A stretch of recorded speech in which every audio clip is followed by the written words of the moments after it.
Good morning, everybody, and it's so lovely to be here with you this morning on Start Your Day, the starting your day of that we have every Monday. But as you can see, um, we do not have our lovely Nick Brown with us. He's not feeling very well today and couldn't come on. So, you know what? When you ring up somebody and you say, I need some help, do you fancy coming on with me? That's what friends are for. And I Mm. have my wonderful friend, Clara McFarlane, with me this morning, who is also a host in her own right on SPTV. So she's no stranger to you all. So we're going to be having some chat. We're going to be telling you all the news and the gossip, what's been going on SPTV. We're going to have our what ifs, and of course, we are going to have some readings as well. So welcome, Clara. Welcome. Thank you, Karen, and hi everyone. And as Karen said, that's what friends are for. We just know straight away. I've just seen the comment. Nick looks different. I'll be a long-haired lover. Yeah, he's had a hair transplant. Yeah. It was quick. But yeah, when we called this morning and there it was, just blocked, we're up ready and went, yeah. And funny, we were actually singing That's What Friends Are For, weren't we? Yeah. Yeah. Do you know what? Friendships are really, really important to me, and I know that they're important to you. Yeah. And they're important. We can't lead him out. The voice from above, our wonderful Richard, is also here with us as well. Mm. So he will be giving us his points of view and comments in our ear, which we'll relay to you as well. So shall we start with some hellos this morning? So Kelly Rocket, hello Kelly. Yes, I know Nick looks different because it's Clara. So Yes. please, can you all send lots of love to Nick Yeah. because he does need it this morning. And my on-screen husband, as everybody says that he is. So now I've got one of my lovely friends with me this morning. So that's really, really good. And I know that we're going to have a fantastic morning together. I don't know, I just woke up in a bit of a funny mood this morning. Oh dear. Oh, hello, Denise Porter Gardner. Happy Monday. Yes, I think it is a quite happy Monday this morning. Do you want to say some hellos, Clara? Yeah, hello Amanda McDade, and good morning to you as well from Karen and I. Thanks, Karen. Hello, Susan Cooper. Nice to have you with us this morning. And Alison Plumley, happy Monday, absolutely. I remember the Happy Mondays group every time I see that. Absolutely, yes. Hello, Lisa Snowflake. Lovely. Oh, she's so excited. Well, so are So we. excited.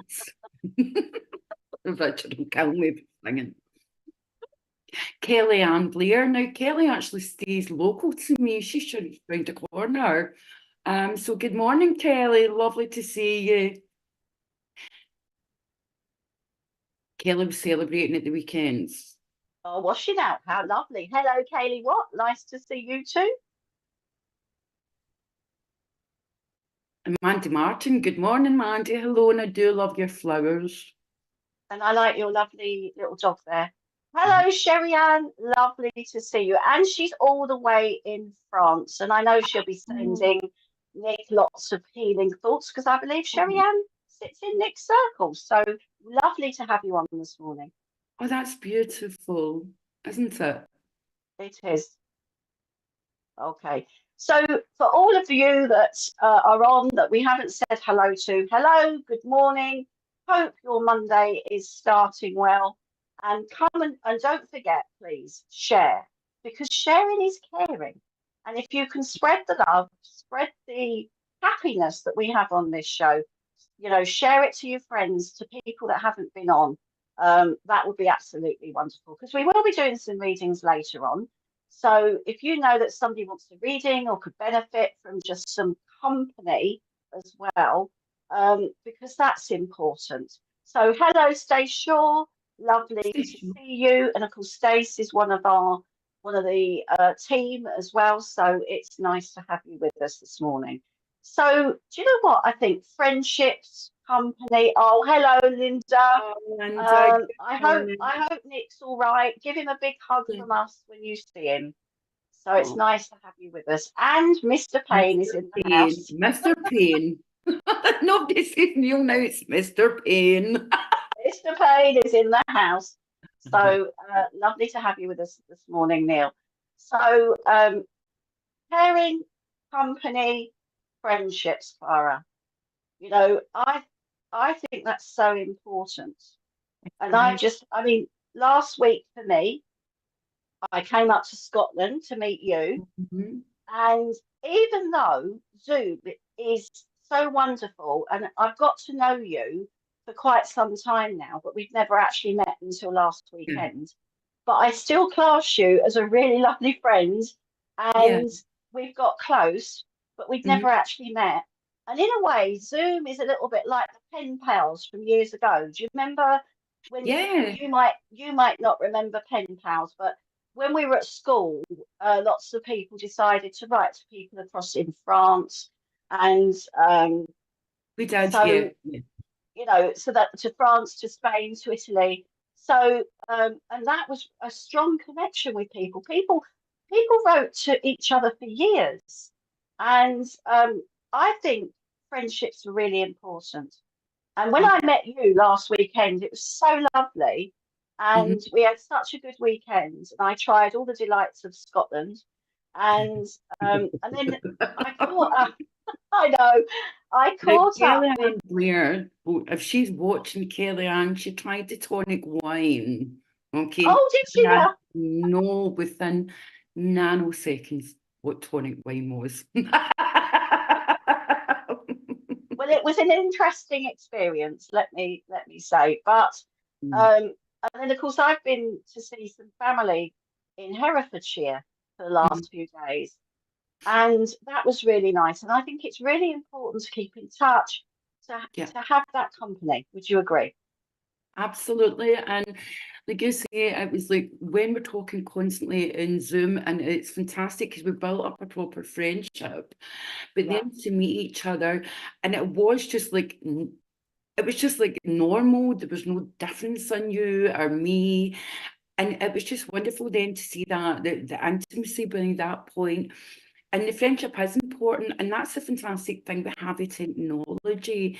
Because when people say, like, oh, look at the children nowadays, they should go off technology, and it's like, hello, we're sitting in technology all day. And yeah, we're actually building up friendships, and it's just beautiful. And knowing a friend is not a business transaction as well. City thing, it's like being there for each other, talking about things that we can share, but not just looking for something. And yeah, that's how we absolutely, built a absolutely. friendship. Oh, it's Stacey's birthday today. So happy birthday, Stace. I hope you're having a lovely day, and thank you for sharing it with us this morning. How lovely. How And lovely. happy birthday from Richard as well. He said happy Yes. birthday, and happy birthday from me, Stace. Happy birthday to you. It's a shame we can't play a little tune, but we can't. But you know that we're all sending you, Richard, myself, Clara, and the whole of the SPTV family are sending you lots of birthday wishes this morning, and I'm sure you'll get that throughout the day. So that's lovely. And you've got a beautiful day for it as well. So I hope you're doing lots of wonderful things with your family and friends. So it sort of ties in with what we're talking about, doesn't it? You know. Us. So you Yeah. know, and it, it I get excited when I travel. You Yeah. know, I get excited from the time I get my case out. What am I going to wear? Where we're going to go? What we're going to do? And I love, um, if I travel abroad, I love to sit and people watch and Yeah. try to suss out where people are going and what the connections are between them. It Mhm. fascinates me, you know. And then you see families where the kids are so excited because they're Mhm. going maybe to their first trip abroad or going to Disneyland or something like that. And they get so excited. And then you can suss out the business group, you Yeah. know. I did Mm-hmm. a talk on that actually, and how sitting in an airport traveling can actually mimic your life in some ways, the things that you go through. So, and I know you've got a wonderful psychology background because you've done a lot of study, Clara. So, Mm-hmm. do you love to watch people when you're out and about? I do, and part of psychology as well is it's not people think it's common sense, it's anything but, because you listen to people talking, and funny enough, it's all about actions. So you watch them talking, but then watch if the behaviour that comes off the talk is the same. So the thing, so it's partly the people walk the talk, so to speak. And I do, and I watch a lot of people, and I'll say, right, okay, they've got their business suit. I watch their micro movements and their hand movements, especially. Yeah, So to think, 'cause I know if somebody's yawning a lot, or they're constantly touching their face, then I know there's something not right in what they're doing or what they're saying. And it's good to watch the families together, as you say, Karen, because you get excited for the families watching these little kids getting all excited, and they're going, yeah, we're going on holidays, and it's like, oh. But yeah, I love to watch people in the away, and I love to watch the food and then taste the food. I'm all about the culture and learning. yes, And yeah. I suppose it's social learning, because you're watching what people are doing, so you know you're doing the correct thing as well. Absolutely, and lots of places do have different cultures as well, which is interesting, and I'm a great believer in that. You know, adhering to that country's culture. So, what type of psychology degree did you study, Clara? What was it? What was your part? There's different ones, isn't there? Psychology and counselling. Oh wow, Yeah, so wow, there's counselling in it as well. And we speak about the modalities of counselling. Now, there's over 400 modalities. I didn't even know that until I started the degree. mm, Um, and what I learned as well through psychology, it is a science. Again, it's something yes, I didn't know. In the very first paragraph, when you open mm, the books, it's psychology is a science. And the reason being is psychology with people behaviours, it can be measured. We also have to study the brain, the biology of the mm, brain, the anatomy, and how, like, if people, for talk's sake, are depressed. We also look at the cortisol levels in somebody's body. Okay, now yeah, personally, I wouldn't take the bloods or anything because I'm not a doctor. However, when it goes to things like that, we don't know if a cortisol level, with it not being at the proper marker, has caused depression, or depression has caused the cortisol levels to move. So then mm, you do a lot more digging in the background, questioning how long has it lasted, i.e. like grief. Some people can call grief depression, but it has to go over a certain amount of time before then you could diagnose depression. mhm, Then you yeah, learn the difference between someone being sad, depressed, are they anxious, are they just worried? So there's yeah, so much involved in psychology, and then you've got the CBT, like, and this does grate me. And when I hear people saying it, everything's mind over matter. No, it's not, because that's what we call then a part of CBT. However, if someone for talk's sake has social anxiety, their brain by this point could be stuck in what we call fight or flight. So it means yeah, they've got cortisol levels, and in psychology, you have the social psychological model. So you look at the biology, the social part, and also the mind, the psychological, all comes together. So mm, someone's maybe stuck in, they can't get out, and we hear people saying, oh, it's mind over matter, mind over matter. No, it's not. It's not mm, always, it's about looking at someone's background story. And instead of, as we were talking the other day, Karen, we hear a lot of people sympathising, and that just means when yeah, someone says, I've hurt my leg, I broke my leg, or I've maybe lost a leg. And then we're hearing people saying, well, I know someone that went through that. That's yeah, sympathy. yeah. That is not empathy. Empathy That's is right.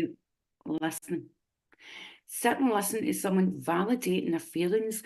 And if you can't validate someone's feelings and say, do you know what?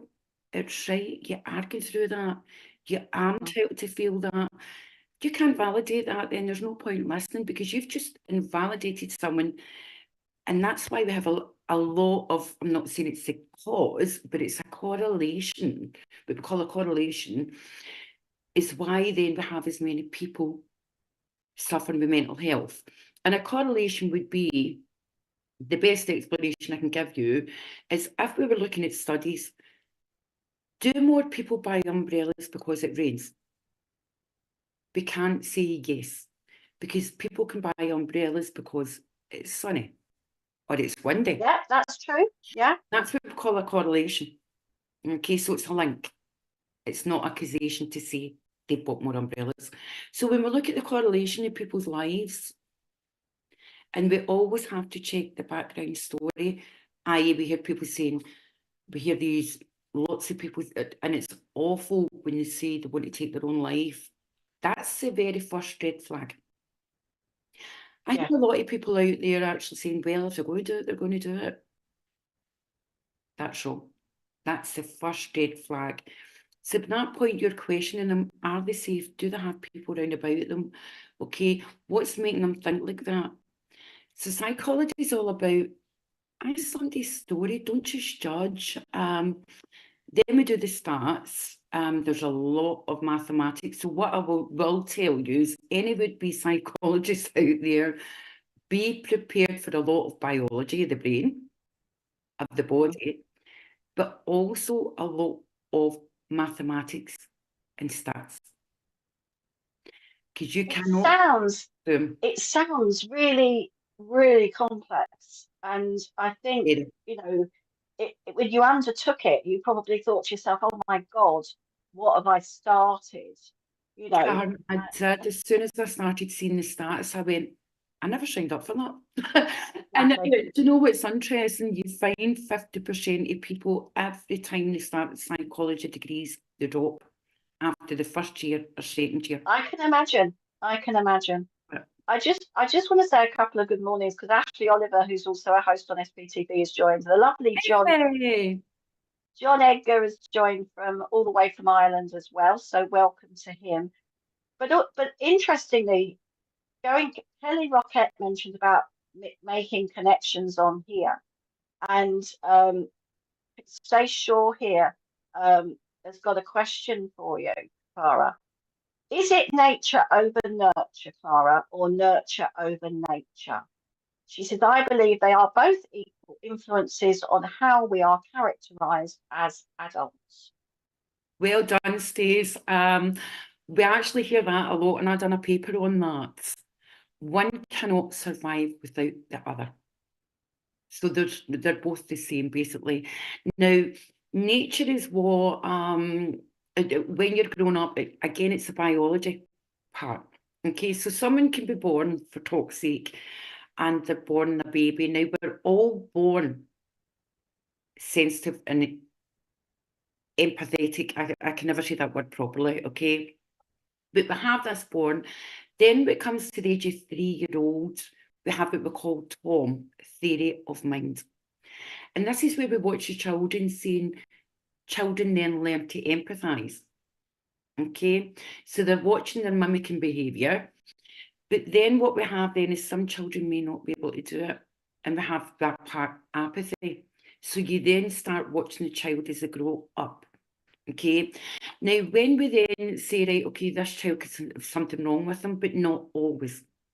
Okay, it could just be a slight delay, or it could just be part of the child not wanting to bother. Okay, and they're grown up. So then you look at the background of the caregiver, the parents. There's so much. When we then start growing up as well, you've got, so that's the nurture part as well. Then you've got the peer pressure, which comes into nurture. So you can bring your children up the best possible way, but they can then find different peers that are completely different. They want to fit in with the crowd, so they went down a different line. Okay, so that's then is pulling them back. You're trying to pull them back, but you can't do anything. Okay, then the nature part, again, is the biology of the brain, because we're all in fight or flight mode when we're born as well. Okay, so nature then starts dictating through the biology side. So again, from a science point of view, there's so much. And again, Stacey, I'm so glad you brought that up, because it really grinds me, especially when I hear mediums saying, well, look at them, they've not had a good upbringing, or that's down to their parents, whatever. And it's so wrong. They don't know the biology of somebody's brain for a start. They don't know their physical body. They don't know the blood levels. There's so much testing involved, and they don't know their peers. Yeah. So you've got so much involved. So one cannot survive without the other. That's how life works. That's interesting, because I know that there's lots of people probably out there that have sort of blamed, sort of said, oh, maybe I should have done this for my, maybe I should have done that. And all you can do, the thing that I've learned in life, Clara, is all you can do is the best that you can, you Yeah. know, and this is the thing, we beat ourselves up, and that's when the guilt comes in, which is not good. Guilt and looking back and thinking if, should have, would have, could have, is not always a good thing, is it? No, it's not always a good thing. And without saying who it is, but one of my very close family members, you'll know who it is, Karen, he went that way sort of different. Yes. I'm part to say what was wrong. However, until I studied my degree, I didn't know everything involved in the biology of why it was that bit more apathy towards me more Yes. than anything. Yes. And Yes. that's what it was. It was a biology part. Now, as you know, I brought my kids up to be the best. I'm not perfect by no means, but we don't have a shouting household. We're trying to work things out.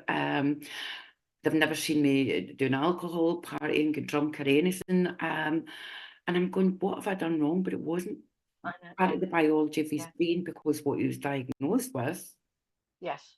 that's that I have to work round about as well and remind myself. But we can't make excuses either when someone's doing something wrong. That's the big That's true. And all we can do is try to give support, which is what Bev Ridley has just said. Someone close to me wanted to commit suicide last week. I had to build his confidence up. that is That's a beautiful. tough one, Bev. That's a tough one. And you know, Mm, it's not an easy thing to do. yeah, And I think, we all feel for you. Um, it's not, that's it's hard. hard. It is hard Mhm. to do that. And it takes it must have taken its toll on you too. So, but when you can see that someone has got things to live for, or you want that person to move forward is probably not the right word when somebody's in that state, but Yeah, just to see themselves as others see them. Because do you think that sometimes people don't see themselves in that way? yeah, They don't see what a lovely, beautiful soul somebody is inside and out. yeah, And you can try and build somebody up to realize that they've got to appreciate their qualities in their life. yep. Yeah. And that's the thing, like I say, when they can't see that and they don't have a goal to work towards, and that's part of when you go for counselling as well, it's looking at the goal. But if someone came in and says, I want to be happy, there's Yeah. nothing you could do for them. Because then you Yeah. look and say, now, well, what does happy mean to you? So then it's going back to like your good old days of philosophy. Define what does happy mean? What does happy then look like to you? And it's Yeah. not about wanting to be like someone next door sort of thing. So it's like, what's your goals? What would make you happy? If you can't get outside for talk's sake or go out socialising, it's like, okay, would it make you happy to be in the garden or someone to come and meet you and have a coffee and maybe take you a walk if you can walk? So it's these kind of things you're looking at in counselling, then to say, like, what line do we go down? It's a big approach. And I saw Shaz saying about doctors there blaming caregivers. However, they don't. And I will come back in that, because the caregivers are the beginning. Okay, there is a Yeah. part of biology, as we know, However, we have to still look at the background. That's the difference. And that's why we then look at social workers. You've got all the different fields at this point. Some doctors have been through psychology, so they know where they can go. But it's different at each angle. And Shaz, you've done your second year, well, you're just finishing up in psychology, so you'll see next year as well the caregiver part and how it all starts working more. It gets into more and more depth. But yeah, we can't always blame caregivers because there is a lot of biology. I won't certainly bring doctors down because they've got a hard job. Okay, and when you Especially at the moment, it's not easy working in the NHS at all. no. You know, my partner works for the NHS, so it's a hard it's a hard place to work. But and the funding data just cut. We've got to remember the funding was cut from a way back from Maggie Thatcher was in place. Now, without getting into politics, it was her that actually decided care in the community. Okay, and it was actually to save money. More than else, she didn't want to pay out money. And that's a hard fact, and I've got it in black and white. Okay, and she cut 8% of mental health care. We have never get back to that number yet. So every time the government will put in 2% into mental health services, we're still not back in line. So if you think of that 8% cut back all those years ago, this is it's catching up, and when you cut the 8%, it sort of gets worse as each year goes on. I know. But and Stacey's just said it's hard to put blame on parents when they spend more time with teachers and peers during the week than they do with parents. I believe teachers and peers are the bigger influence. They can be, especially peers. I would say peers, from my own experience, going back in the day when I was a young teenager, a long time ago, I hasten to add, I can remember I listened. It was all about what my friends were wearing, what my friends were saying, wanting to. I can remember pleading with my mum. I've got to have that top to go to the disco because all my friends have got that top, and I'll be the odd one out. And it's hard, and I think it's harder for kids now because of all the things that goes on social media, how you look, what you say, things like that, and then that has a knock-on effect on the parents' pockets, as well. Yes. Karen, I'm so glad you said that because this morning, funny enough, before I chatted to you on the phone, I was thinking about that. And I thought, right, these kids out there nowadays, like we have school uniform, and that's so that there's no difference made with children, so that everyone looks the same uniformed. But I was just thinking about, we've got kids out there. I had a very fortunate upbringing. However, me and my twin were first to have everything, but my mum wasn't materialistic in her house. So some of my family had beautiful houses. We had a basic council house. So my mum chose to do that instead. So we were fortunate that way. And when I'm looking at kids nowadays, I'm thinking everything's more so expensive. The technology, the clothing, it's everything. And it's like, how are parents managing to keep up with this? And then we've got parents by this point that think they're not good enough because they can't provide for their kids. And I'm talking working parents. I'm also talking parents that maybe can't work. And it's not through no choice of their own. Again, it's another thing that grinds me that people will say, people in benefits, they should be out getting a job. They don't know their background. No, true. I know. People who we judge because we don't know why they're not working. I know. I mean, it is hard out there. And Julie has just put up a comment here. I don't know how to be there for my daughter because she won't let me in. I understand she has had a rough ride with people she has ended up with, but she always puts the blame on us, but she won't talk to us. Julie, it's hard. It is hard when you've got somebody that you're trying to help.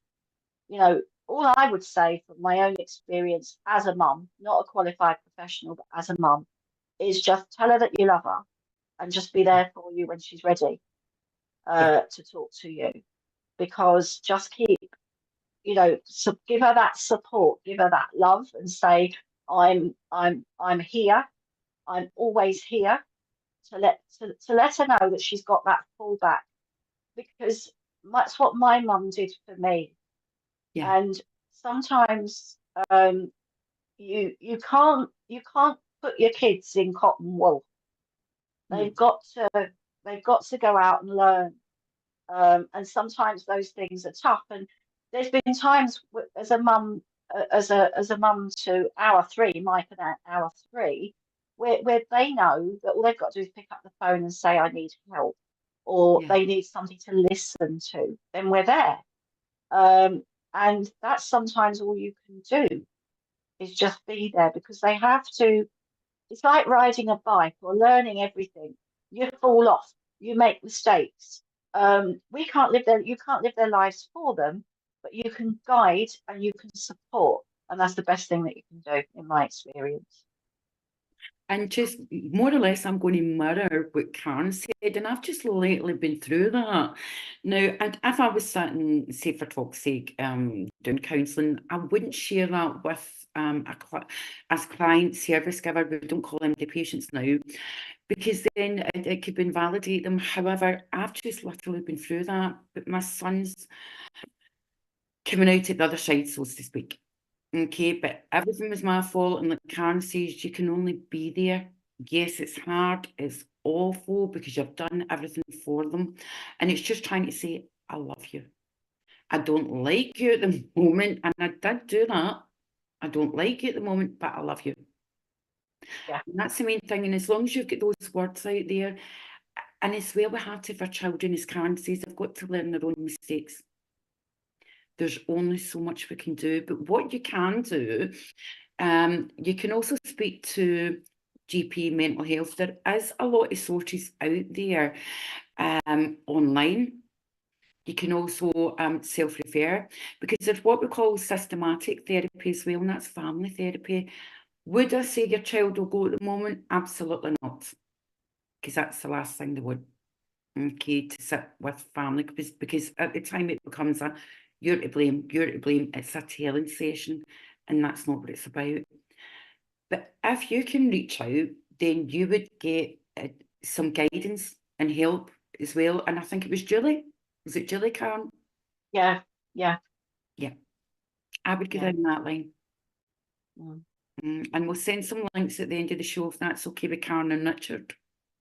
Yeah, absolutely. It's fine with me. I'm sure it'd be okay with Richard. Where you can get some help, because I think when you're going through tough times, or when you're supporting somebody in tough times, I think, it's good for the support person to get some help, as well as the person that's going through it, because life can be tough sometimes. And Eunice has just said, you cannot generalize on this subject. Very few cases are the same. Some just need to see someone cares by just listening. And where you just do not know anything is wrong, these are the difficult ones. Please do not generalize. Support, love, and let them talk if they will. Yeah, I Well, mean, Eunice, can I come in that, Karen? yeah, yeah, Eunice, I'm sorry if you do think we've generalised, because we've actually not.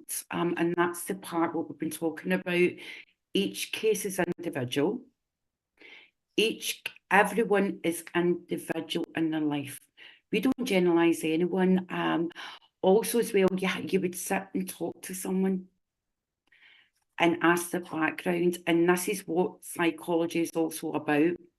You ask the background, you validate people, and you find out the story. It's not, hi, how are you? How did you get here? Or nothing wrong. It's, what's your story? So we don't generalise anyone, because there's also a biological part, a social part, and the mind, psychological part.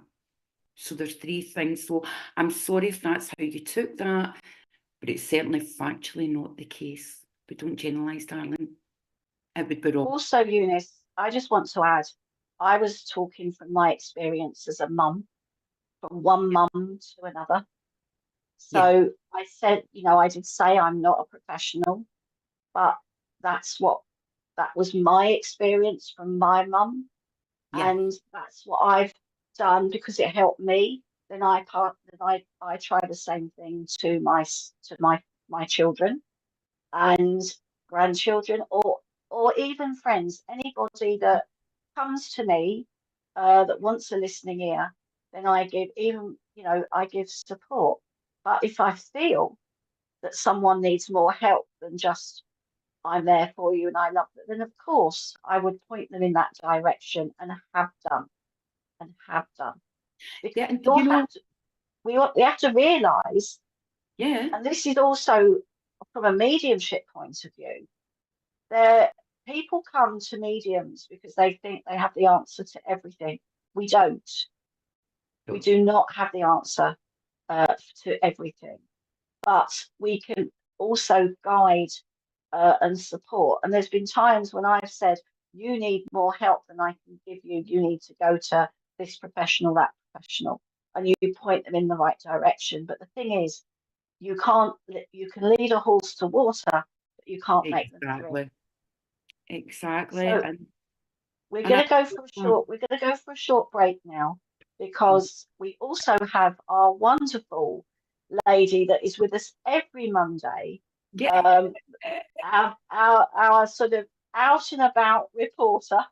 Nick and I call her.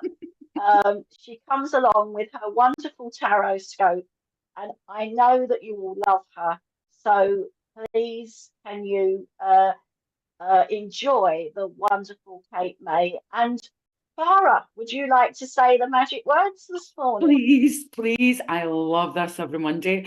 Roll 'em, Richard.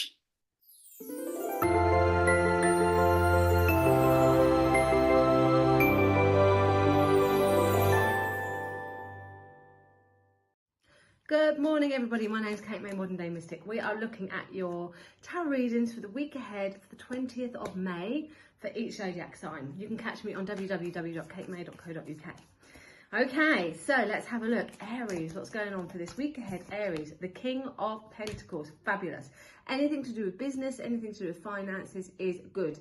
Right, in any area really, Aries, this is a good week for your stability, for your security, to get organised, to get on it. This King is indicating you're going to be king of the castle, king of your material connections, especially if you get organised right now. So if you've got new ideas for business, or if you're looking at getting thorough with situations to do with money or your home, property, this is a good week for you. You're going to come out on top. Taurus, let's have a look what we got for you, Taurus, for the week ahead. Four of Pentacles. Hold on to your money this week, Taurus. Try not to be too generous with things. Now, Four of Pentacles is about holding things, but it is a four, so it does indicate stability, security, and structure are going to be important for you this week, Taurus. But you might need to be a bit careful about what comes in and what goes out. Not to the point where you're going to miss out on opportunities and out on good times. You've got to enjoy the times, but also, like I said, just don't be too generous with things. You may be saving up for something, or you might need to just hold fire a little bit. It is the card of staying put as well, so don't make any big rash decisions this week, Taurus.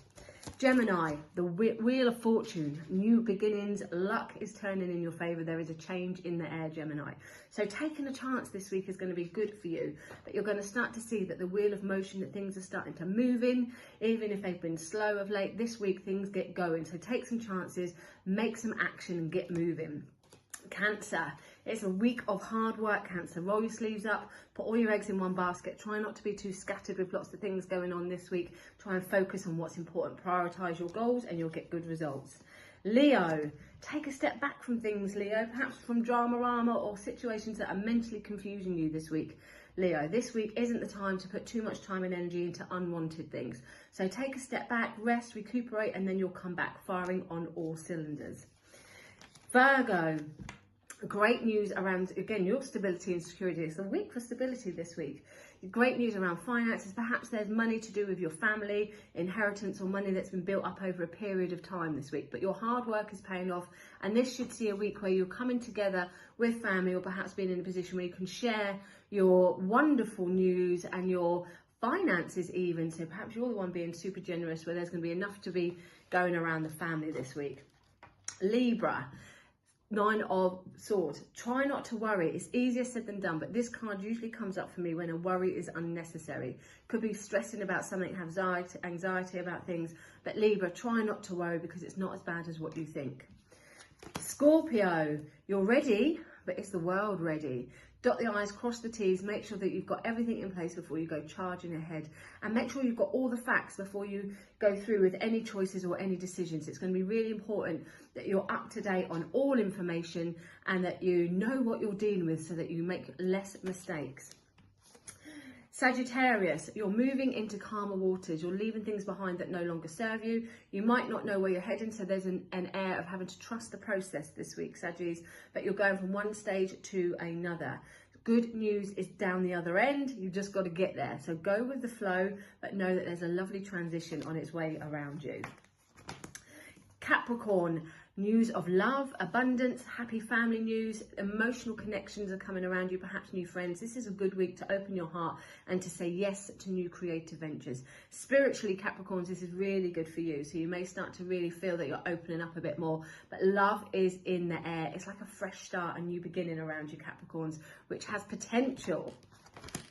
Aquarius, ideas on a material matter are around you. So money is on your mind as well as work and anything that is connected to your security, your possessions and your values. You've got some cracking ideas, Aquarius. This is the week to get going with it. Don't just keep them in your head. Start making choices and decisions that move your energy forward. But the ground is really ready for you now. There is potential foundations that you can build some great ideas on here. Good news comes in the form of younger people as well, Aquarians. And Pisces, the devil, try not to let things consume you. Remember, you always have a choice. It's up to you whether you allow things to take over, to take control, or whether you choose to go in a lighter direction there. Don't let anyone control you. Control yourself. Break free from restrictions, break free from limitations. Just try and see the light through dark situations there. And we have liftoff. Oh, wasn't that wonderful? Our lovely Kate, she is amazing. She's such a lovely lady as well. So thank you, Kate, for that wonderful tarot scope. I'm sure everybody is feeling uplifted and ready to start the week. So thank you so much. It's so great to have her as part of the team on Start Your Day. So we've been having a little bit of intensive discussion. So I'm just gonna just want to talk about some of the things that are coming up on SPTV, and we will go back to some of your questions, and we will of course do some readings as well. But I just want to talk about some very exciting news. We are getting excited. We should do a drum roll because Richard is sitting by that post box every day waiting for the cards coming through. They are coming. He is due to get them this week, and then he will be like Father Christmas and the elves packing up the packages. Now, some of you that maybe don't check your email, he is putting information on Facebook, but you should have received an email if you've ordered the cards from the crowdfunder saying that you need to confirm and validate your address. So it is from Richard. So please send Richard your address or your addresses so that he can then pass off the cards to you. So I know it's difficult because we think, oh, what's that? Why does somebody want my address? But if you get an email from Crowdfunder, it is officially from Crowdfunder and Richard, and he needs your address for the cards. So check your email, people, and we will be getting the cards very, very shortly. And Richard will keep us updated as to when he's got them. We want to see a picture, Richard, of you, as Nick said last week. Yes, I know, Kim, but at least happen. Kim, you're last now. Richard's just said you're last now, Kim. No, he doesn't mean it. He doesn't mean it. But I want to see, Richard. Richard, I want to see a pile of cards on your table, and I want it on the SPTV Facebook page. He's just said we might even get a video. There used to be when I was a child, it used to be open the box, open the box. So he's going to do a video of him opening the box so that we can see the cards have arrived. So that'd be exciting, won't it? So they are coming, people. They are coming. So don't worry. And also, remember what Nick and I have been saying. Hashtag I've got the cards. As soon as they land on your doorstep, hashtag I've got the cards, and I want you to flood Facebook, TikTok, Instagram with your. I said TikTok. Oh, right. Holding your cards, a selfie of you holding the cards, so that everybody else that didn't order them can be really jealous. Absolutely. So, and then we're going to have, once the cards have arrived, and Nick and I have got them, we've said that we're going to have a show and the readings will be dedicated to the cards. Because even though we've used them as Richard putting up the video, I don't know about you, but I like to touch them. I'm a bit of a tactile girl. I like to have them in my hands. Do you understand that, Clara? Yeah, because touching again, the emotions, you've got a lot of emotions behind touch. So it's intimate. Yes, yes, absolutely. And don't forget, everybody, we've got 6 o'clock tonight, Sarah Andrews with her angelic show. And then we've got the wonderful Minty May at 9 o'clock offering readings. So how exciting is that? So you've got 9 o'clock. 9 o'clock tonight, Minty May offering readings. So the lovely angelic Sarah at 6 and the lovely, wonderful reader Minty at 9 o'clock. So there's lots going on throughout the day on SPTV. And I'm so excited for those cards. As I said, I'm a bit of a tactile girl. I like to read a book as well. I like to have a book in front of me, touch a book. Yeah. And I know you've got loads of books, Clara. I've seen them. Again, it's about the touch and the emotions. And again, it's that little bit of self-control. And I don't mean control is from the stoic part. You then can control what you're doing, what you're reading, where you want it to go, and things like that. So it's a wee bit of independence coming in, isn't it? And absolutely. it's a book. I can't do the technology thing. I get bored and I'm like, before you know it, I've deleted the book. Whereas when I have a book, I will read it, but I can go back in my own time. Yeah. So if you want to let us know what your favourite books are, the books that you've loved, your favourite pack of cards, what you like to hold, what's important to you. And hello, Tony Swindles. Lovely to see you. Yes, we're all well this morning. But as you can see, we haven't got our Nick because he's poorly and we're sending lots of love to him. Yeah. But I'm sure he's probably got his earphones in, listening in, making sure that I'm doing a good job on his behalf this morning. You was standpoint and going, Clara, stop talking. Sorry, I'm trying. So, it's a bit of a girly chat this morning.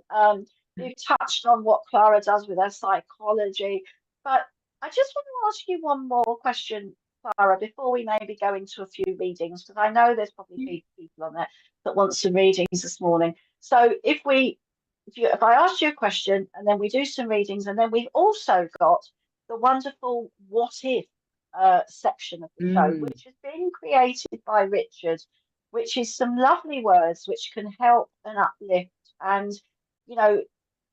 still feel connected. So about that connection, has your training, all things that we do in our lives, I find from my own experience, has affected me as a medium.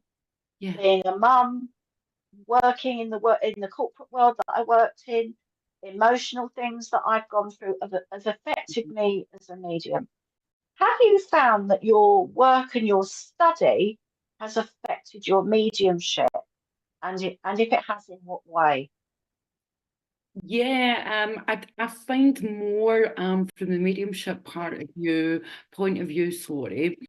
I'm more I always have been a science girl, but now we're reading mediumship, the psychology stuff. I'm looking more at how it comes through the brain. And the conscious brain, not the subconscious. but the unconscious, and we know Freud, it was Freud that discovered the unconscious, the subconscious, and the conscious, and how things come through. Also, as well, looking at people's background story. Now, I never ever thought I was judging. Of course I didn't. And I used to have this thing that if people were going to do something, they were going to do it. But learning so much there, and I'm like, wow, it's all about listening as well. And as a medium, you learn so much, sitting with people. And I've always done this, but I'm more careful now that you know when someone comes to you, if they really need a reading. And you'll say, do you know what? You don't need a reading. You just need someone to talk to, someone to be a listening board without answering, but just be that listening board. Or I will say to them, I recommend you go to, and I'll always give the disclaimer as well, because when you're doing mediumship, and we have to get this out there, mediums aren't counsellors unless they're qualified. And if it was a counselling session, they would have to say, we stop the reading, this is where we go. Just like doing Reiki and things like that. You would then stop the Reiki session and say, can I do a reading? Yes. It's all that. But yeah, absolutely. It's opened my eyes to a lot more in the biology side. Mm. And then I'm watching people and I learn what triggers me. And maybe when I was doing readings back in the day, I shared a bit more about my life than maybe I should have. Yes. I've learned that from psychology, because therapists won't share everything. They only share if they feel it's beneficial. Yeah. So that I'm very careful now. Be careful what triggers me. Something could trigger me in a reading, and I will go back and reflect. Yeah. Let me deal with that. And I find it more now that I do process my emotions more, digest them, and then move on. As opposed to maybe years ago, yeah, I'd have processed, digested, but I'd have done it quicker and wouldn't have done it properly. And now and again, I'd have built my emotions up and went boom. Yeah. Okay. Okay. Yeah. This that's interesting. That's interesting. It is interesting. I love what you're saying. It's a good chat this morning. Kim has just said she can't wait to get the cards, so that's exciting. And Neil has put up a lovely comment here. My favourite book, 100 Years of Spiritualism by Jean Bassett. Well, I met Jean years ago, Neil, and she gave me a reading, and she used to come to the church that I was involved in. So, yeah, she is a lovely lady. She wasn't one to be messed with. She was a true spiritualist. She was a very good medium, and she knew her stuff.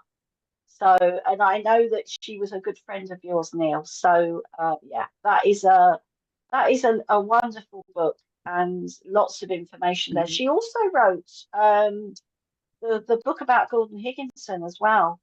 And so yeah, she was a very, very clever lady and loved a bit of philosophy. Wonderful speaker, loved a little bit of philosophy, you know. So it's interesting. So what are your favorite books, people? Tell us what you like to read. Tell us other things that have helped you.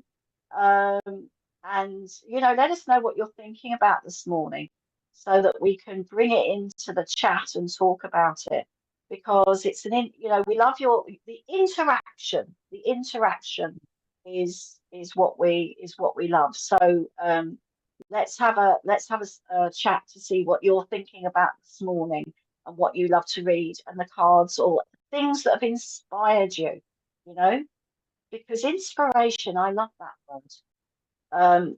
People, places, lots of places have inspired me over the years, and it's lovely to visit places and to meet new people and to learn new things, because I don't think that we're ever too old to learn.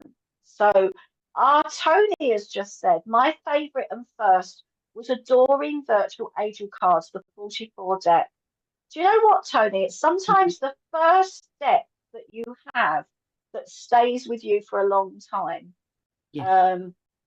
And I've still got my deck that I had about 25 years ago, and it's still my go-to one. But then I get a new deck of cards soon, so I'll be using those as well. So when I get the SPTV cards, I'll be excited about using those as well. So shall we have a little break and go to have our little what if session now, Richard? Do you want to do that? Let's go to what if, and then we'll come back and we'll look at the 4 questions, and then we'll also do some readings for you. So please keep sharing. Please keep sharing. And we're now going to have our what if of the day. So roll them, Richard, please. Okay. What if you lived each day fully aware that every moment with someone you care about could be your last? Imagine the depth of connections you would forge if you truly valued every conversation, every laugh, every shared silence, as if it might be the last. Taking people for granted is easy in the rush of daily life, but the stark reality is that we never truly know how long we have with the ones we love. What if today you told them what they mean to you, showed gratitude for their presence, and cherished every second as a precious gift? This mindset shift could transform relationships, deepening bonds, and fostering a profound appreciation for the present moment. Let's make the conscious choice to never take anyone for granted, to recognize the fragility of life, and to love deeply, openly, and with all our hearts, knowing that every goodbye could be the last.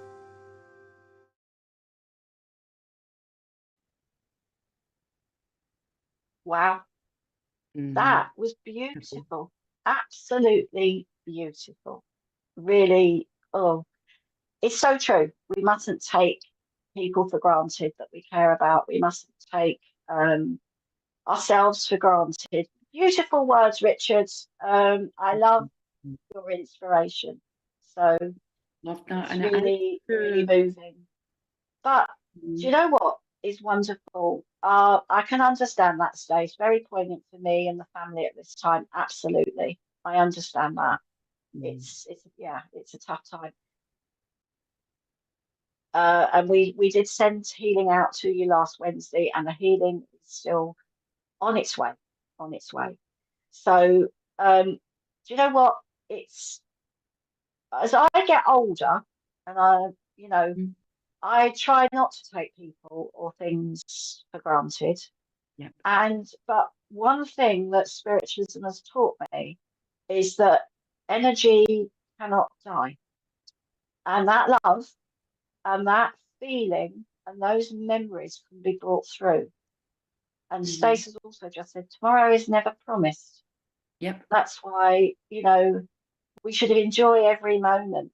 And even if you enjoy sitting in your garden, watching the telly, just sitting, watching your kids, all those wonderful little memories are so important. And when they come back through messages and you see the reaction and you see that joy, you see that love, knowing that their loved ones are still there, that's why I do what I do, Yeah.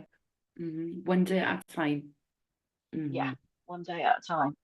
So that's very important. So we're going to do some readings now, and I'll start. So we're going to do some reading after. No, we haven't. No, no. Sorry, I'm having a conversation here with Richard because he's saying, "Oh, we haven't done the adverts." So we did the what if. We haven't done the adverts.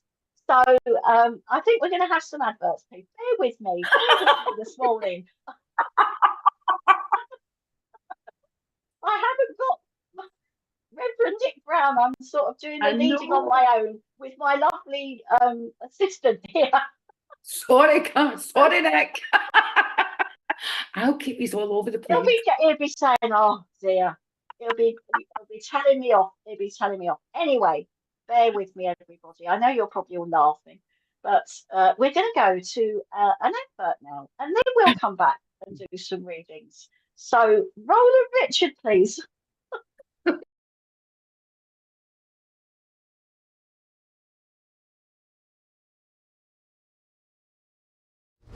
Help Spiritual Psychics TV grow our TikTok channel. Connect with us at SPTV UK. We're on a journey to reach our next milestone, and we need your help. Follow us today and support us going live. Imagine getting personalised readings, discovering your card of the day, and so much more. Don't miss out on the opportunity to explore new adventures with us. Follow, engage, and transform. Join our growing community at Spiritual Psychics TV with @SPTV UK on TikTok. Introducing the SPTV app, your digital spiritual guide for an enlightening journey like no other. Immerse yourself in a world of audio and visual content crafted to inspire, educate, and entertain. Seek guidance with our card of the day, choosing up to 6 cards for personal insights. Enhance your daily life with our wellness section, featuring nutritious recipes, affirmations, and balanced living tips. Explore our spiritualism section for a deep understanding of the religion, its principles, and spiritual answers. Unravel the secrets of the clairs and broaden your spiritual horizon. Easily find local readers, therapists, centers, or churches with our comprehensive directory. Stay connected with live broadcasts, check our schedule, and get to know our insightful presenters.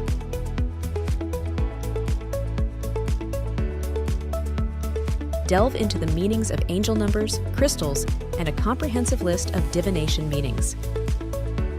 All of this and more, available for free on the SPTV app. Download now at sptv.uk/app and start your journey with your digital spiritual guide.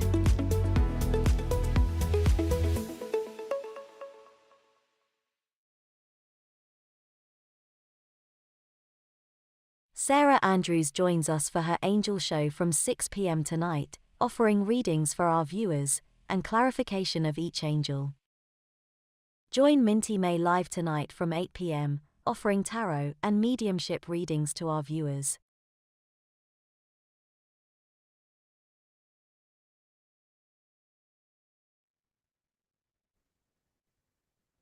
Hello, we are back, and wonderful things going on SPTV. And I know the advert says 8 o'clock, but remember what I said earlier where you're listening? It's 9 o'clock tonight for Minty May. So 9 o'clock. So when you've got your cup of tea and that 9 o'clock feeling, your chocky biscuit or whatever you have, come on to SPTV and listen to Minty at 9 o'clock. So there you go. So we are going to do some readings, but first of all, how many shares have we got, Richard?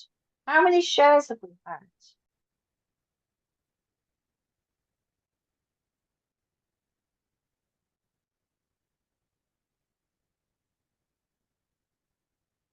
We don't know how many shares. So if you haven't shared, or even if you shared at the beginning, share again, and we'll get the word out there, because we're going to do some readings now. So, do you want me to kick it off, Clara? Shall I kick it off? Yes, yes. All right then. Let me just have medium's gin. Oh dear. Karen Weller's just said, I love that picture behind you. I'm watching from my phone. It looks like an angel. Karen, it is an angel. It was painted by a lovely lady called, we've got 18 shares. So please, can you share a little bit more? So it is an angel. And I went to an open day, and a lovely lady called Anne painted it. And I just went, I've got to have it. And I didn't know that she'd done another one. And when I saw the other one, I wanted that one as well, because they would have looked beautiful together, but somebody else bought it. So I've only got that one. But it is an angel, and it's just so ethereal. That's the word I want. Ethereal. When you see it face to face, it's a beautiful.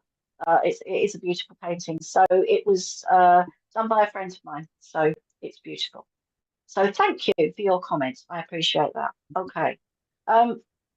I've got a gentleman with me that's coming close to me now.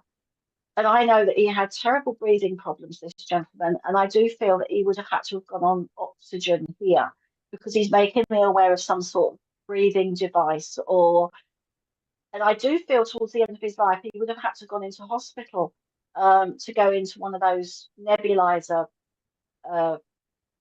things, have a nebulizer in hospital, and I feel he even had one at home. And he was quite a stubborn gentleman, and I feel that this gentleman is father, and he was stubborn, and I feel that if he didn't want to move or if he didn't want to do anything, he wouldn't. And he had his way of looking at things. And he did say, there were times in my life where I think he'd been listening to what we've been talking about. And he said, there were times in my life where I could be stubborn. I didn't always see things from the other side of the fence or other people's points of view, especially in my younger days. And he was a very driven person. He was very driven in his younger days. And I feel here, I'm hearing in my mind union. So I feel that he was maybe, and I've got that song, that song about the union in my mind. So I do feel that he was he must have been associated with some sort of union, like a union rep, or he was a paid up member because he's showing up they must have had a union card back in the day. They would have had a union card to say, I'm a fully paid up member of the union. And it was quite a big union, this one. I'm trying to get him to tell me what it is, but he's not going to tell me yet. So I just feel here that he just wants to connect with his daughter. I want to say his daughter. And I feel that you and your dad would have clashed a little bit when you were younger, because he could be very very sort of stubborn in his ways. But as he got older, especially with his illness, I feel that he started to relax a little bit. So I don't know if anybody can understand this. And I've just got to duck down because I thought I plugged my my thing in this morning, but I haven't. So just bear with me just a minute. Okay, so you've got Kelly, Rocket, Karen, my father's still. No, I do feel, Kelly, no, I do know that this person is in the spirit world. So he was a union delegate too. Okay. So does anybody understand? Right, my dad was a union rep, he had COPD. Right, Suzanne, that feels right. Because I know that the chest issues, I just know that that's right. So Suzanne, I'm going to work with you. Yeah. Right. Okay. And I just feel, Suzanne, that you and him sort of, he's going back. He's laughing now, because he's saying that you could be as stubborn as me. And I've just got the two of you locking horns on views. I know some of them were personal, like saying, make sure you're in at 10 o'clock. But there was also, I feel, as you grew up, you started to move away from the boundaries or the thoughts that you've been brought up with, if that makes sense. And you challenged your dad on more than one occasion and said, well, actually, Dad, you're wrong. And I feel that everybody was like, oh, you've challenged your father. But you know what? He wants to say that he's really proud of you standing in your own power and finding your own voice. And he's really, really pleased about that. So I just feel that he just wants to come here to say that, because I feel that compliments or things like that sort of would have stuck in his throat a little bit. He loved you and he supported you, but I don't feel he actually said it very often, if that makes sense. Because I just feel it's like going back, oh, good, okay. Going back in the day, people didn't express their emotions very much like we do now. And it was taken as given that your parents loved you. But he said sometimes it was nice it's nice to know, and he realizes that now. And I do feel he wants to talk about here the time that you sat together not long before he passed, and he was quite weak and he was struggling. And I feel that you held his hand and you shared an emotional time. And I feel that there were tears in his eyes. And I just feel here that there was things resolved. He's very private, so he's not saying what was resolved, but he said things were resolved from the past. And he was really happy that that could be done before he took his transition to the spirit world, because I think he looked back on his life and he realised that the things that happened in the past and the things that he did were maybe not the right decisions, and he's owning that. He's owning that. And he just wants to come forward to say he loves your honesty and loves your integrity, Suzanne. He loves that you are sort of upfront and you say it as it is, and you do show your emotions, and you do tell people that you love them, especially family members. And I feel that there's two children around you that he also is very close to, and he wants to say he wants to send love there. And I do also feel there's a young lad here that he wants to reach out to, because I feel that he may be going through a bit of a tough time at the moment. And so you understand this, okay? And he just wants to reach out, and he's saying that the support and the love that you're giving to him is doing the trick, but there's got to be patience there. So I just feel that he appreciates the patience, he appreciates the love, and oh my God, he's just put a plate of bacon and eggs in front of me. So I do feel that he loved loads, and I've got about 3 eggs on the plate here. So I do know that he did love a fried egg with lots of bacon, with all the fat on. No taking the rind off, and I feel he's tucking into his breakfast, and he's laughing about that. And he's saying, "Oh, I did love all the wrong things in life," but he said, "You reap what you sow. You live the life how you want to live." But I also feel with his union work, he was the passion. I'm feeling that passion, that drive within him, and I feel that he did do some good at that time, and he did try his best. And he said, "Sometimes I put more effort into that than I did sometimes to my family." I feel that that sort of took part of his time, but he wanted to make a difference for the people that he worked with, because it's about the camaraderie of your colleagues and supporting people. And I feel here he wants to talk about disability. So I feel that there was something about disability benefits or disability payments that he was working with. And I feel that he laid some foundations to do with that. So I don't know if you know that, Suzanne, but he's very proud of that achievement, that he laid some foundations within his company to do with the disability benefits or disability help that people can get. Because I feel that there was somebody that had some sort of accident to do with work, and there was some issue or something. So, but he just wants to send his love to you. He wants to give support to this young man. And he said, "I'm so pleased that we got that time together. So take his love. And thank you for working with me." Oh, that was beautiful, Karen. I was like, I was just sitting there engrossed listening to you, because it's just so evidential, and I always love watching you reading, because I learned so much from watching you as well, as you know, and that's what it's about, is mediums as well. It's beautiful when you bring the emotion in, and I do know as well, when we've been talking about a lot of emotions today. I do know I have a mum here, and this mum was a very emotional lady.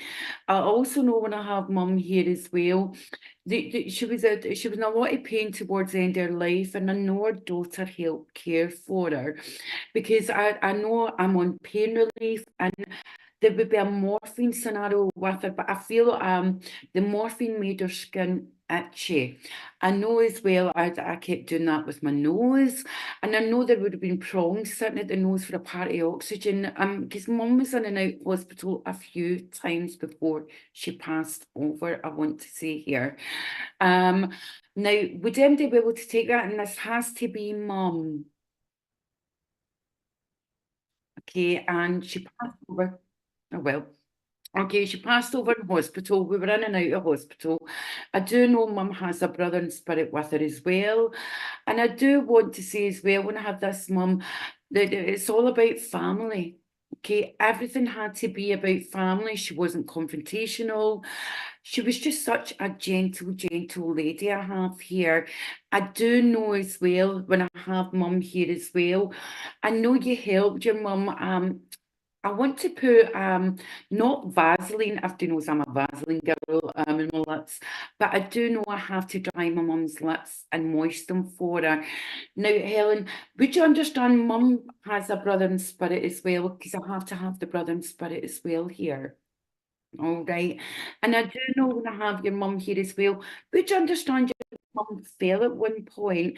Because I do see her falling, and I feel that was the beginning of the ends with mum. I do know as well when I have your mum, I've got glasses, but I feel I've got a few pairs of glasses here. Okay, and I do want to say as well, and Suzanne, can you listen in a minute for me? Because I'm feeling again a bit drawn.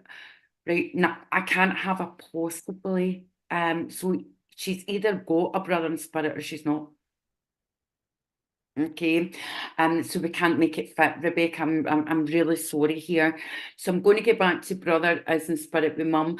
I know the name John would come in with the family. I have to put that name there. I do know also I do go abroad with mum, so I know there was a big thing about we lived abroad as well. Okay, so can I get back to Jessica? Jessica, would you also understand? No, Bernie West, Bernie, I'm with Bernie because that just feels right. Bernie, can I come back to Bernie, please? Okay, perfect. That's my link. Because it feels right, my heart's starting to race, and that's where I know I'm linking in with your mum. I also know as well when your mum would have sung, and I feel I'm going to church here, because I have to sing as well in the church environment. All right, and I'm actually singing How Great Thou Art. And funny, I heard a song earlier on, One Day at a Time, Sweet Jesus, just when Karen was talking earlier. And I do know as well, I have got the name Karen would come in, Bernie, round about you, and I feel Karen's living. I do know as well there was a lot of support for your mum. And mum is all about family, all about community as well, because I'm seeing mum in the community where she would say hello to everyone. She was a popular lady, but she didn't know how popular she was. Everyone was always asking after mum, and it's how's your mum today? Okay. I also know when I have your mum here as well, I must have a bracelet. And I know with this bracelet as well, with your mum had a bracelet before she passed. But I feel as well this has been left behind. This was not sent with her to the other world. Okay, one day at a time, sweet Jesus. And I also want to say as well, okay, now I'm hearing count your blessings now. Name them one by one. I could sing that. Count your blessings. Okay, so mum was such a jolly soul, and I will get told off from Richard. Okay. Because mum was a jolly soul in her day, and I know I'm looking at your photograph, you've got really dark hair, but I do know now, grandchildren, I've got a redhead link here. I always got a redhead. But I have got the redhead link, and it also means you have a passion, and mum had a passion all about community. Okay, mum gave to charity at one point as well, and I know as well, because I've got the bags here, mum also had her life prepared before she passed. She wanted everything put in place, okay, and I know that was the tough part. But mum was a great believer in don't judge anyone. And funny that this is what the conversation's been about today, about our friendships, about how we don't judge anyone and ask what your story is. And that's the kind of mum you had. She's telling me she wouldn't judge a soul. And she didn't care what anyone had, how anyone dressed. She just didn't care for anything like that. She just wanted to know the person. And that's what I love about your mum here, because that's all she lived for. She would have given you your last, given you her last, but she didn't care. And she would even say from the road sweeper to the cleaner. And I'm actually going cleaning here with your mum as well. She would say never judge because we don't know why. And I also know as well, when I'm looking here, I've got academia in the family, but again, that didn't mean a lot to mum, because we've got people out there that reached the top, but then wanted to go back to the bottom and just be a cleaner for social. all about being social, having community there. I do want to say you done everything for your mum that she wanted put in place. Okay. Then this comes to her funeral. I want to say everything was put in place. There was a conversation, you weren't sure, but you done everything exactly how your mum wanted. And she's singing You Are Her Amazing Grace. Okay. But mum says keep going and just never judge a soul. That's what life's about. Ask their background story, not what we think. And thank you. Oh wow, Clara, that was beautiful. I love to watch you work as well with your evidence. That was lovely, and I'm sure Bernie's just said Mum was never about status, and I know that's given Bernie a lot of comfort. You know, I always say this is the wow factor. You know, this is the wow factor. I love all aspects of mediumship. Most people know I love the philosophy side, but when you can bring through that love and the evidence to let somebody know that they're still here, they're still around, they're connecting and telling us that, bringing back the memories and connecting with their story, it's fabulous. So yeah. Okay, I have a gentleman here, and I know that there's military connections here, and I also feel there's a connection with Afghanistan with this gentleman. So I got Afghanistan in my mind, and also I know. Oh, and she just said, "Thank you, Clara. I really needed to hear that message. That's fabulous." I know that this gentleman would have had quite there. There was I've got the streets line, so I know that there was some sort of military procession or something to do with his funeral, or I know that there's something to do with marching and something to do with sort of like something to do with a presentation. And I feel that I've got the flag over the coffin. And I also feel here that this gentleman would have been associated with a regiment that would have had a cap with some sort of feather or some sort of thistle thing on the side of it.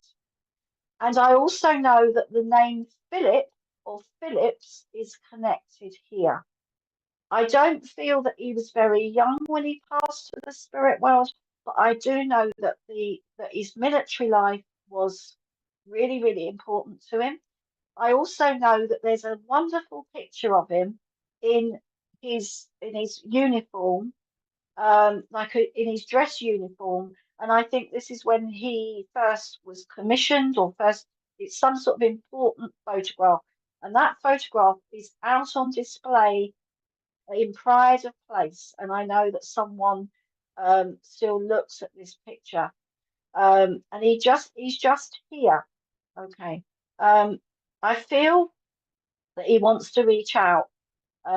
He wants to reach out to his mum, and I feel that there's an anniversary around now.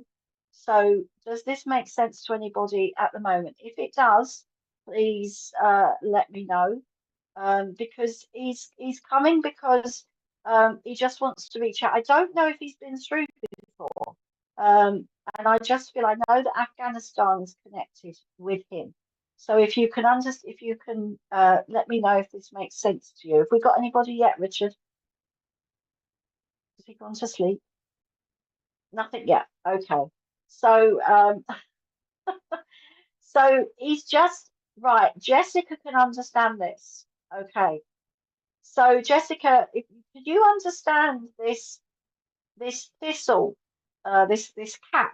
Because I feel that someone still has this cap, or this cap was given, or somebody still has it.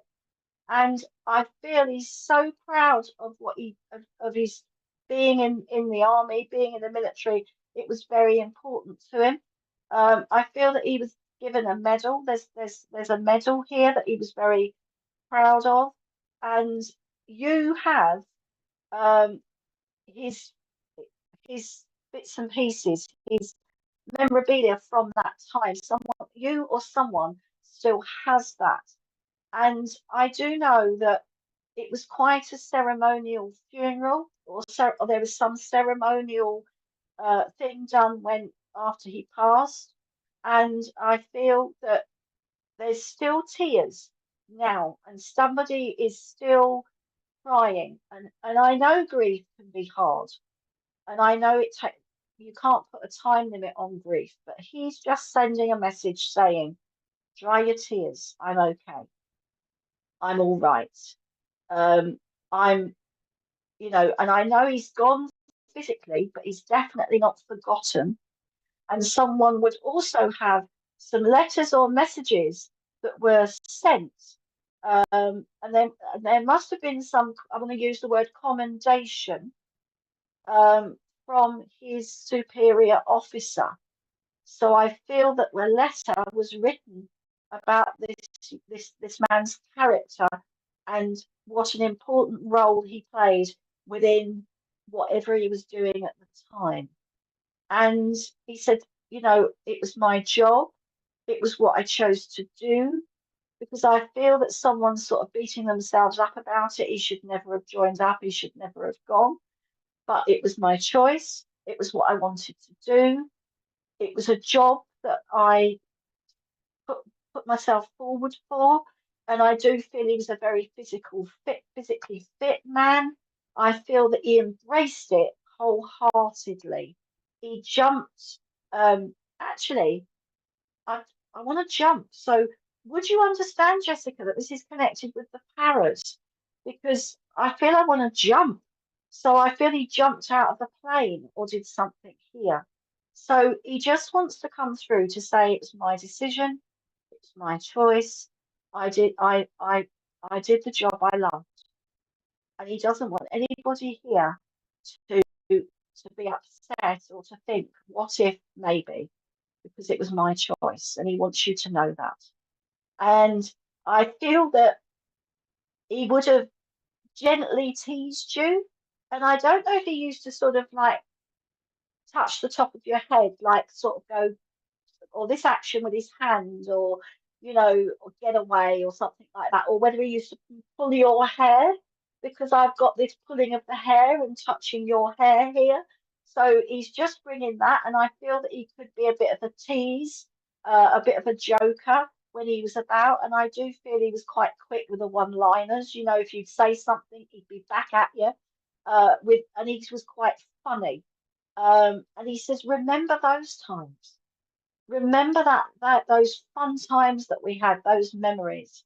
It's where they train in high school before they go into the army. My brother Nick has it, but my brother was 18 when he was killed.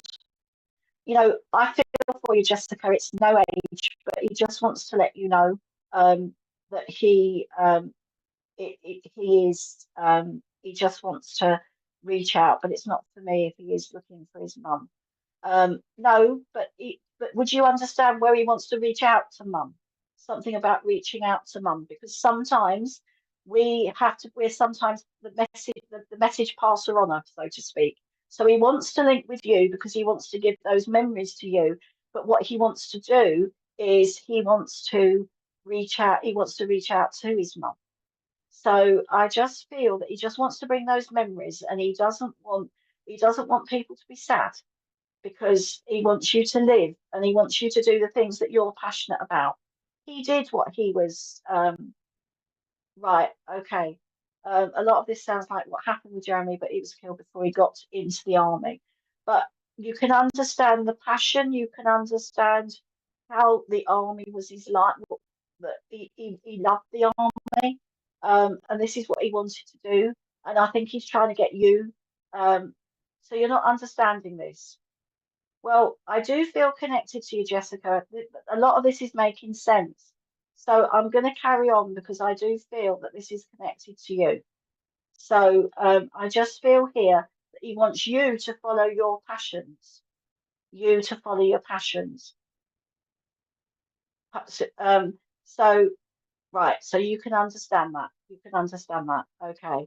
Because I do feel that it's your connection here, and he wants you to follow your passions. And he just wants to say that, a lot of people felt that he didn't have much of a life, but he did.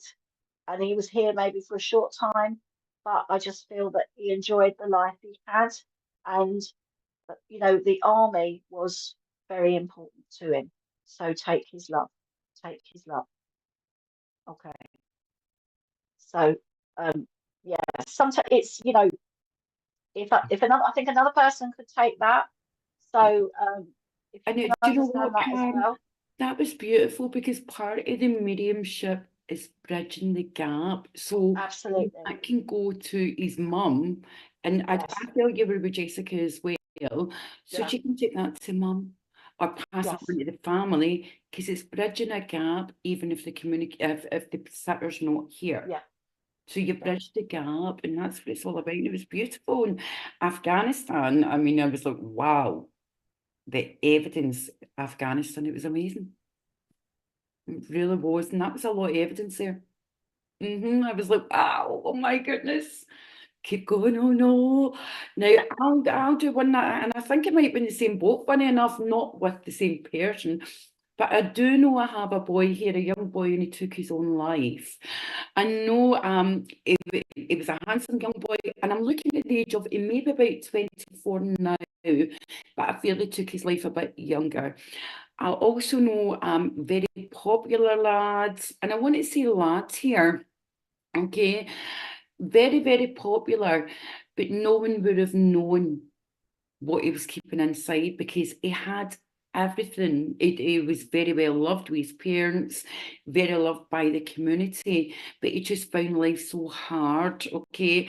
I know someone can take this to his family, okay? And I do feel as well, when I have this boy here, he'd be looking to like take this to his mum.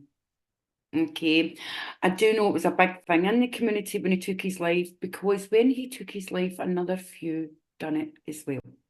Okay, I want to say as well, he would have been at college at one point, okay, because he had his full life ahead of him, and I do have to go to college at one point, and like I say, after that, then everyone started.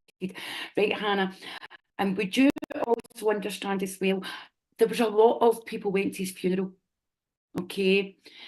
Because I feel I've got everyone lining up here at the funeral, and I want to say there was a lot of boys. Now, it's funny, as much as nowadays we say funerals are a celebration of someone's life, and that's what it should be, however, and could be, but I feel as well there was the boys that would have wore black suits, because they found that more a sign of respect as to being colourful, but his mum wanted colours. Okay, but I've got the black suits, and we wanted to line up for him, Hannah. Okay, and thank you, you'll be able to take that to his mum. And I know he was a handsome chappie, because I'm looking even, I want to say as well, there's still memorials for him, and I feel there was an anniversary not so long ago round about him. I also want to say every year there's a balloon let off, and also a lantern let off. At the time of his passing, I feel lots of balloons were let off, but now every year I want to say his mum lets her own special balloon off for him.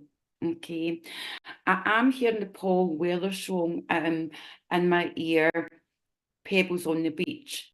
Okay, so I want to go to the river as well, and I want to pick a pebble up for him and keep that pebble in my room. I know his bedroom is still a shrine, okay, because I'm looking at, funny enough, football, I can never say this word, memorabilia, and I'm also looking at rugby. I feel someone in the family at one point is showing me a rugby ball, okay, so I have to go to the rugby ball as well. I also want to say he was a sporty fellow, but he pulled back from sports at one point. Okay, I'm looking at Facebook. Funny enough, I'm looking at social media here, Hannah, and I do know he's got a picture on social media that everyone's just been sharing and writing on at the moment. Okay, and I do want to say as well, I have to go down the memories here with them, and I have to as well go to a tree, and I'm sitting here, I'm putting flowers under the tree. I'm actually putting photographs under the tree as well for him, okay? So his friends still go down there and keep his memories alive, because the memories are still alive in their hearts and they will never let him go. And he wants to say to his mum that he is safe. He has arrived well in another unseen world. His mum couldn't have done anything, Hannah, because she loved him. They gave him everything in the way of love, but he just found this world so hard to live in because he was such a gentle soul and he couldn't understand injustices to people. Okay, he just found it so hard. And I do know one of his friends saw him the day before, and I'm not even sure if it was you, Hannah, because I feel he came the day before, all happy and chirpy, and then it was the next day he took his own life. Okay, but he wants to say he loves his mum and dad dearly, and there was a rupture, obviously because of the emotions. And he's saying mum still has to chat about things that have happened, but he will always come through when he can. And I had to say the name Paul again would come in round about. Okay, and I'm getting Jamie and the magic torch. And that for me, okay, that for me as well, tells me is the name Jamie or James has got to get round about the family, okay? And I'm hearing the life of Brian, so Brian as well would be there. But listen, darling, can you please let his mum know that he's there, he loves her, not to feel guilty, but he will come through when he can, and he loves her dearly. He just couldn't cope with this world any longer. So thank you, darling, and I'm so sorry for your loss, because what a beautiful, beautiful soul he is. Thank you, darling. Oh, Cara, that was beautiful. I What an struggled with emotional that. message. I actually struggled with that Yeah. one. Yeah. Do you know what? When people say that you cannot, touch the emotion on Zoom, the energy changed. It was beautiful. You could feel that love. You could feel that, that upliftment that he wanted to send, especially to his mum. So that was absolutely gorgeous. Beautiful. Thank you. I'm getting it now. I'm getting it. Yeah, absolutely. So I've had a lovely gentleman that has been with me here, and he's what I call a cheeky chappy. He's a grandfather, and he's a little bit like a song and dance man. So I do feel you're getting lots of feedback here, very beautiful from Tony, and that's what I love about the SPTV family, the empathy, how everybody, picks up on the emotion, and that's how great it is. And this gentleman is here, and I feel he would have done a little bit of a song and dance, and like a tap dance, and he's got beautiful shining shoes. They're black shoes, and they're shining in front of me here. And I know that he was a granddad, and I know that he would have done his turn, that where he would have got up at some family do or something where he used to do a little bit of a shoe shuffle and maybe a little tune. And he was very, very smart man, very smart. Looked absolutely very dapper, I want to say, in a suit. And even when he was in his casual gear, he looked very smart as well. He was meticulous with his appearance, this granddad. And he's got that smell smell like real cream. And also, I know that he would have used something like Old Spice because I can smell that. I do feel that he would have smoked as well at one time, and I also feel he would have worn glasses but sometimes he had issues with his glasses because he would have squinted. Sometimes I've got him squinting, and he's so lovely, and he's just a real cheeky guy, and I do feel that he wants to reach out because I know that he would have bounced his granddaughter on his knee. So if you've got that memory out there, let me know because I feel granddad, and he loved a story, and he would have shared stories with you as a child, and he's also showing me. All right, Bev says it sounds like her granddad at parties. Wait, is there someone doing a family tree, or somebody been going through with other members of the family, like with your brother or sister? looking back at memories and sharing those memories and sharing those emotions. And I feel that photographs would have fallen out of the album, and there was Grandad dressed in his finery, in his suit. So if you've been, whoever has said that they can take it, and but can you have you got this memory recently where you've been looking at photographs and photographs? He said you've got to sort these albums out because all the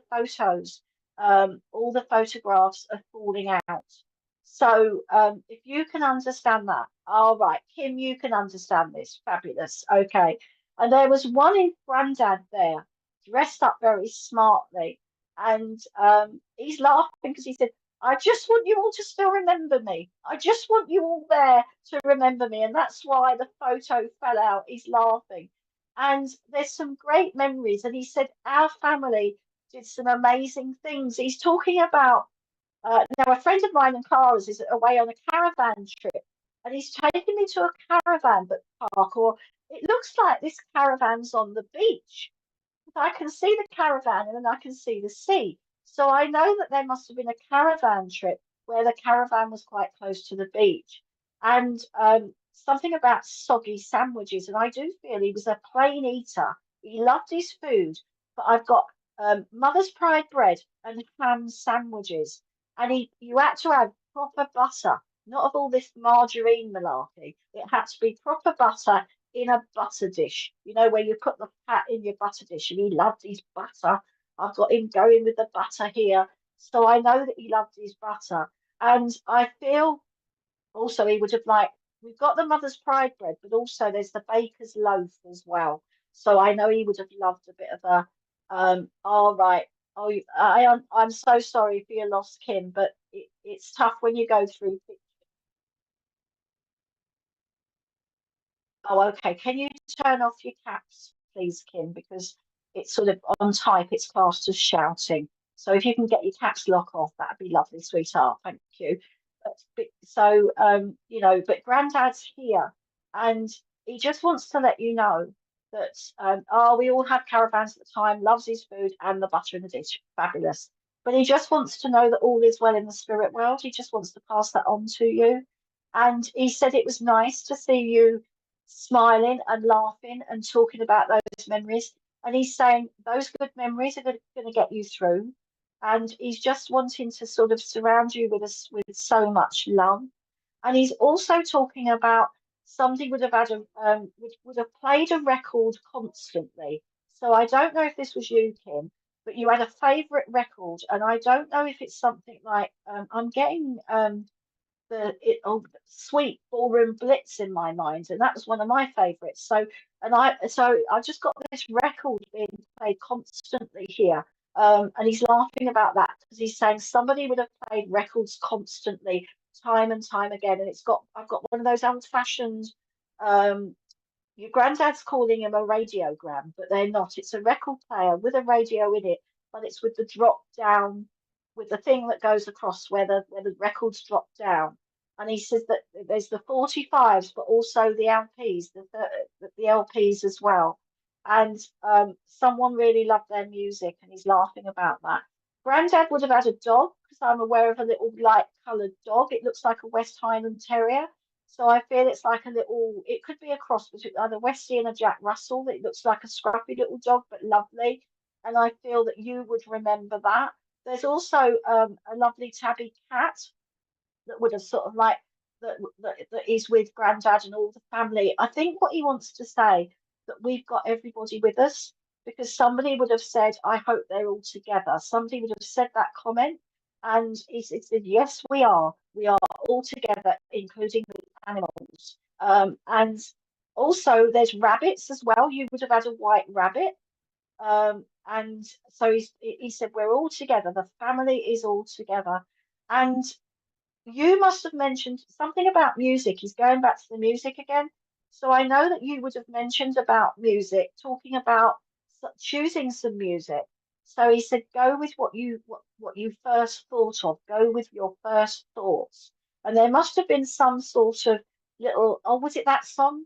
Was it that year? Something about somebody to and froing, but talking about music. So he's saying go with what you first thought of because that's appropriate.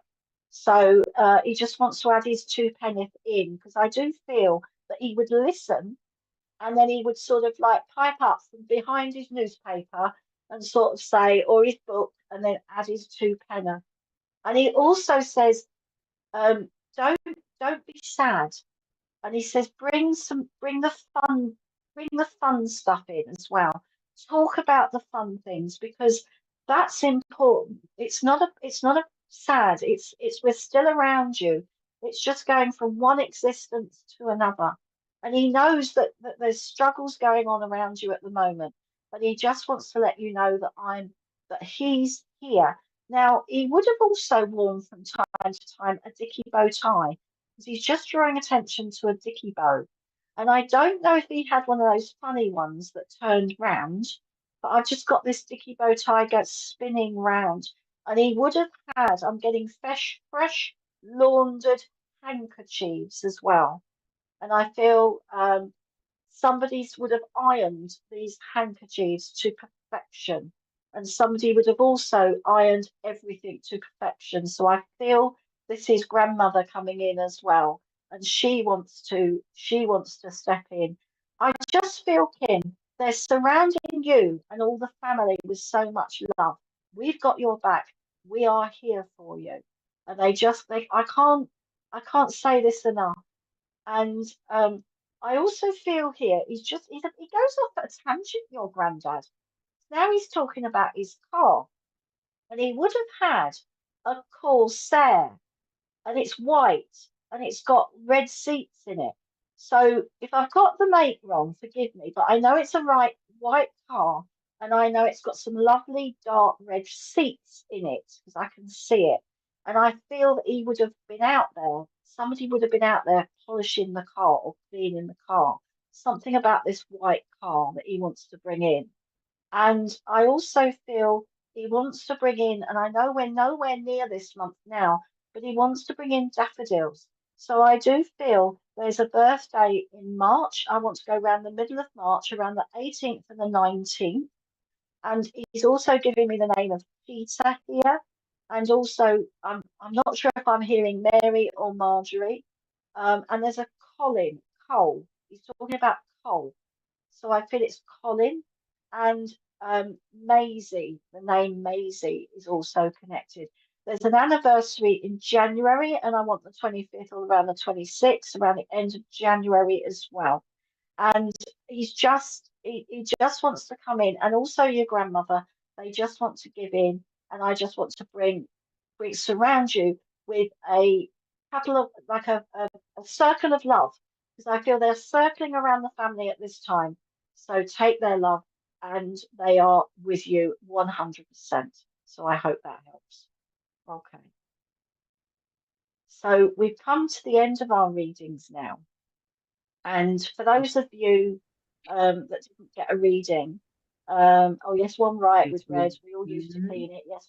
Oh, that's brilliant. As long as you can understand it, Kim, and as long as you understand that they are there, and just take his love. It's been an emotional readings time, but that's what it's about. You know, that love, that story, the memories. And that's sharing. what I love watching your mediumship and learning. It's the story is someone's life, and it's beautiful the way you put it all together. Just love watching your mediumship.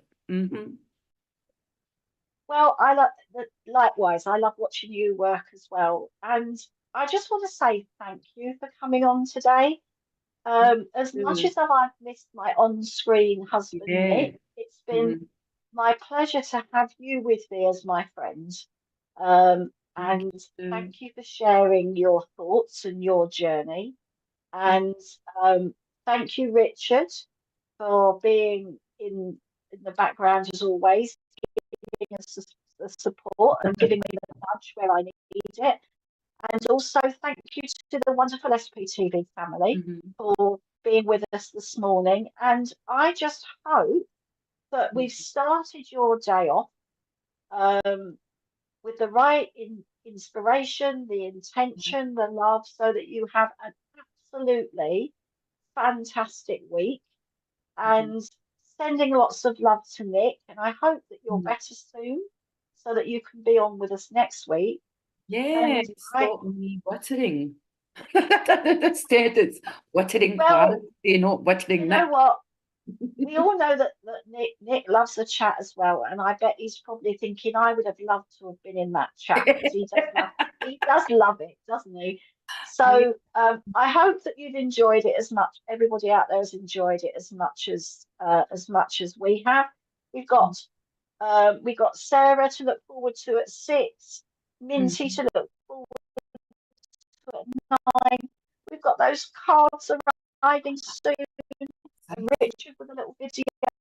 So lots of things to look forward to this week, everybody. And thank you for being part of Start Your Day. And we will be back with you next week. Lots of love, everybody.